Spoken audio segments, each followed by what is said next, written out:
ಸರ್ಕಾರಕ್ಕೆ ಏನ್ ಹೇಳ್ತೀರಾ ಸರ್? ಸರ್ಕಾರಕ್ಕೆ ದಯವಿಟ್ಟು ಕೈ ಮುಗಿದು ಕೇಳ್ಕೊತೀವಿ. ಡಿ ಕೆ ಶಿವಕುಮಾರ್ ಸಾಹೇಬ್ರಿಗೆ ಈ ಭೂ ಸ್ವಾಧೀನ ದಯವಿಟ್ಟು ಕೈ ಬಿಟ್ಬಿಡಿ. ನಮ್ಮ ಪಾಡಿಗೆ ನಾವು ಜೀವನ ಮಾಡ್ಕೊಂಡಿರಕ್ಕೆ ನಮ್ಗೆ ಅವಕಾಶ ಮಾಡ್ಕೊಡಿ. ನಿಮ್ಗೆ ದೇವ್ರು ಒಳ್ಳೇದ್ ಮಾಡ್ತಾನೆ, ಇನ್ನೂ ಉನ್ನತ ಹುದ್ದೆಗೆ ಹೋಗೋ ಅವಕಾಶನೂ ಸಿಗ್ಲಿ ನಿಮ್ಗೆ. ದಯವಿಟ್ಟು ಇದನ್ನ ಇಲ್ಲಿಗೆ ಕೈ ಬಿಟ್ಬಿಡಿ ಅಂತ ನಾನು ಹೇಳಕ್ ಇಷ್ಟಪಡ್ತೀನಿ. ಬಿಜೆಪಿ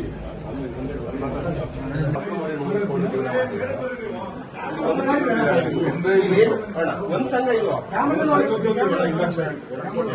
ಒಂದು ವರ್ಷಕ್ಕೆ 2 ಕೋಟಿ. ಇದು ಒಂದೇ ಸಂಘದ್ದು 1 ವರ್ಷಕ್ಕೆ 2 ಕೋಟಿ. ಒಂದೇ ಊರು ಒಂದು ಊರ್ದು ಸಂಘ ಇದು. ವರ್ಷಕ್ಕೆ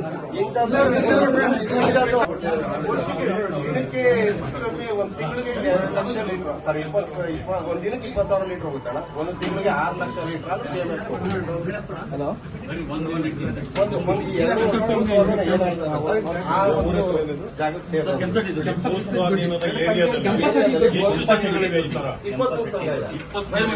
ಇದರಲ್ಲಿ 20,000 ರೂಪಾಯಿ ಬೆಂಗಳೂರು ಇಡೀ ಅಕ್ವೇರ್ ಆಗುವಂತ ಭೂಮಿ ಏನಿದೆಯೋ ಈ ವ್ಯಾಪ್ತಿಯಲ್ಲಿ ಒಂದೇ ದಿನಕ್ಕೆ 20,000 ಲೀಟರ್ ಹೋಗುತ್ತಾ ಅಂದ್ರೆ 1 ವರ್ಷಕ್ಕೆ 6 ಲಕ್ಷ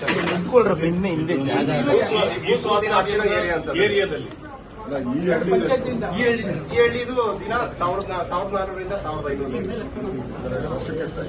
ವರ್ಷಕ್ಕೆ ಇಲ್ಲ ಐತೆ ನೋಡೋಣ. 5,40,000 ಲೀಟರ್ ಹಾಲು ಒಂದು ವರ್ಷಕ್ಕೆ.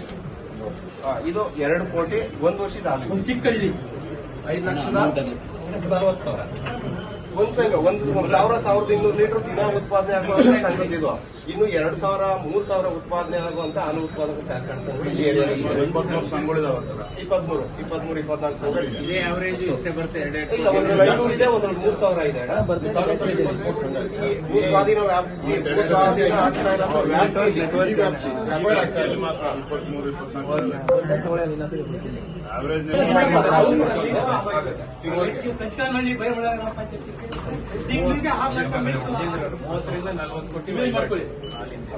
ಇವ್ರು ಯಾರು ಭೂಮಿನೇ ಇಲ್ಲ. ಯಾರು ಇರೋರ ಏನ ಹಚ್ಕೊಂಡೆ 1/2 ಎಕರೆ ಗುತ್ತಿಗೆ ಮಾಡ್ಕೊಂಡು ನಮ್ಗೆ ಈ ಭೂ ಸ್ವಾಧೀನ ಆಗೋದು ನಮ್ಗೆ ಇಷ್ಟನೇ ಇಲ್ಲ.